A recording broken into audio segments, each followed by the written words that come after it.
A child does not come with patterns. It watches, it absorbs, it becomes what it says. A child walks in and they ask for help.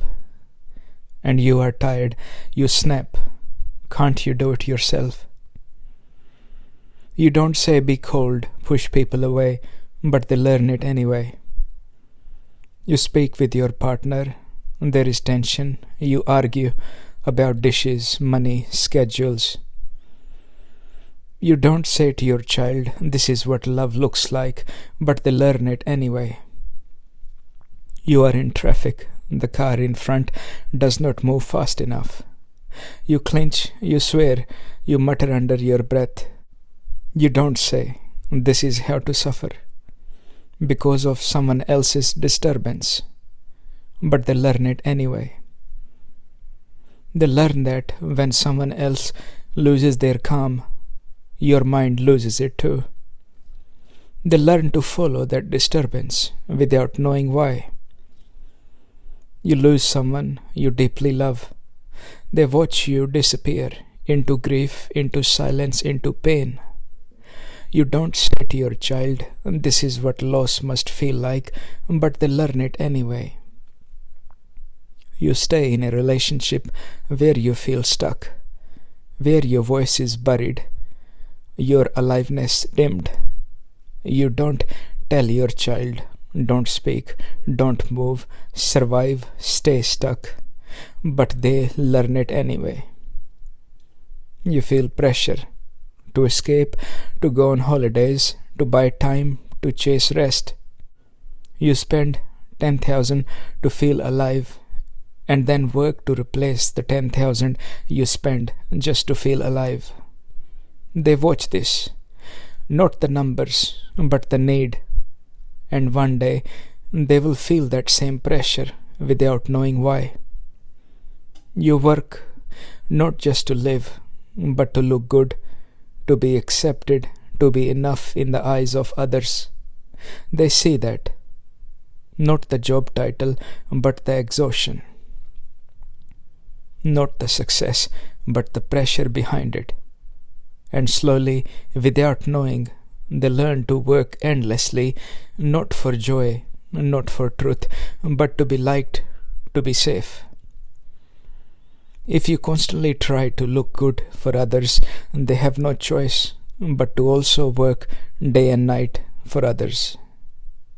You admire the ones who unknowingly carry the heaviest burdens and are deeply stuck. The rulers, the role models, the celebrities, caring just so others believe they must. Like someone walking with thousands of kilos on their head, not to be free, but to be seen. And when your child see you looking up at them, the singers, the actors, the spiritual faces on the screens, becoming a slave to their image, spending your time, your money, your energy just to sit closer to their light, longing for what they have, dreaming their dreams, calling it inspiration, they learn to long too. Not for truth, but for sparkle, not for freedom, but for fame. They learn to pay, to chase, to bow, not because they choose to, but because that's all they have been shown. You feel fear of money, of people, of speaking the truth, of illness, of death, of not being enough. You don't say to your child, this is how fear lives, but they learn it anyway. They learn to carry your fear as their own. They learn to shrink before life even begins. They are not learning what you teach, they are learning what you are. They see how you breathe when plans change. They see your shoulders when you feel blamed. They see how your voice changes, not just the words, but the weight underneath. And they learn, not by choice, by nature. Like a wild parrot, it does not know what is safe. It copies the tone of the one who feeds it. If the hand is calm, if the room is quiet, if the voice is soft, it learns, I am safe. It does not reason, it feels. So does the child. You correct their words, but they absorb your actions.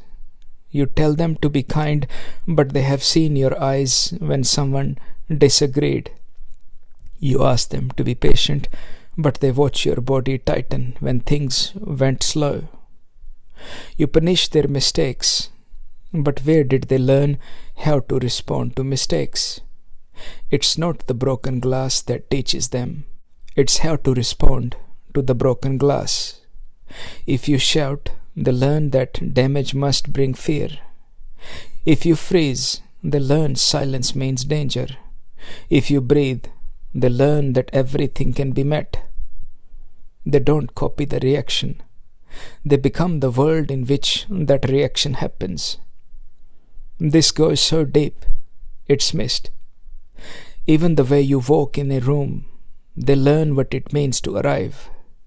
Even the way you speak on the phone, they learn how to speak to others. Even the silence between your words, they learn what is allowed to be felt.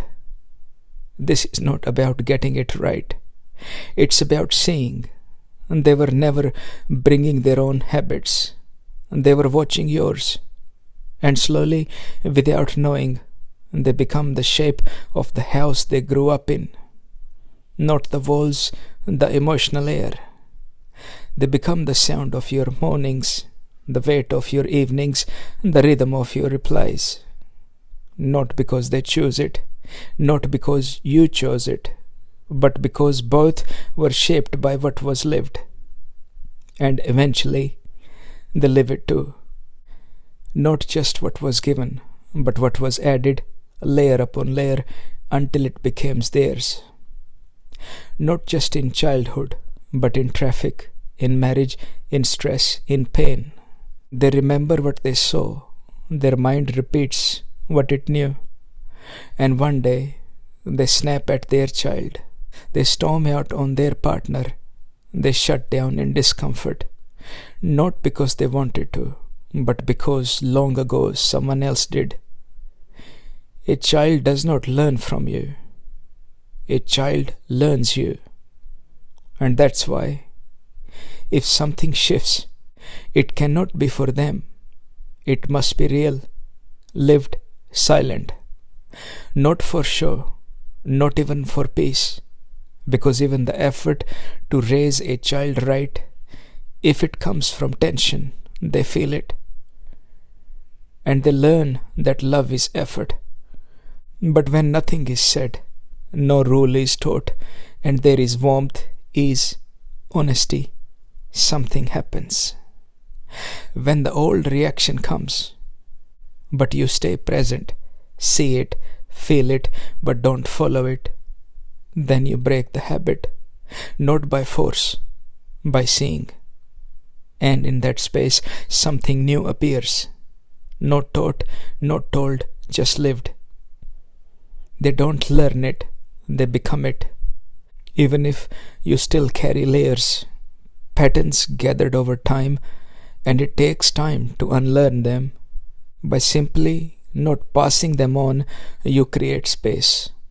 Space where they can begin to let go more easily than you ever could, because you stop passing on what was never truly you.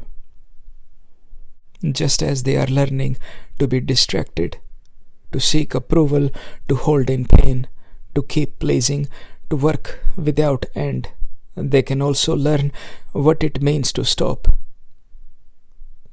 They came as an empty page, already whole, breathing, beating, seeing, feeling, alive without needing to earn it. But knowledge arrived in the form of distraction, performance, pressure, and it filled them. The stillness, the stopping was never taught. They saw every reaction and unknowingly adapted it. And in the same quiet way, they can observe you emerge in silence, in presence, in peace. They may not understand, but slowly They can stop when understanding creates friction, because now they have a reference point. They don't copy advice, they copy you. And if there is love, not the love of comfort, but the love that wants them to be free, then begin here. This is the deepest gift. And in doing so, you gave them something no property, title, or teaching ever could. A beginning untouched by your ending.